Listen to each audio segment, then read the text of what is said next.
With regards to Syrian refugees, Saudi Arabia, since the beginning of the crisis, has taken in almost 2.4 million Syrians, of whom somewhere between 600,000 and 700,000 still remain in Saudi Arabia.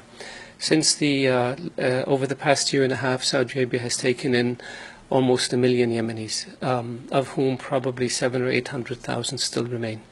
None of them is in a refugee camp. None of them lives in a tent.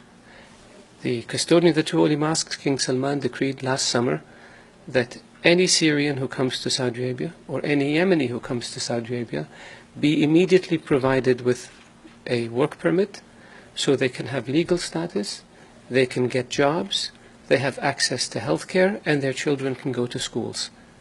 Because we don't have one person in a tent, and as a consequence, we have not registered them with UN organizations as refugees. We want them to lead an honorable life, and we want them to lead a decent life, not live in tents or in refugee camps. So we have taken in a lot of Syrian refugees and a lot of Yemeni refugees as guests, not as refugees.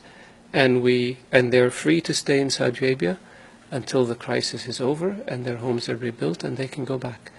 But we haven't announced this or made a big deal out of it because we're not doing it to get credit. We're doing it to help our brethren in both Syria and in Yemen.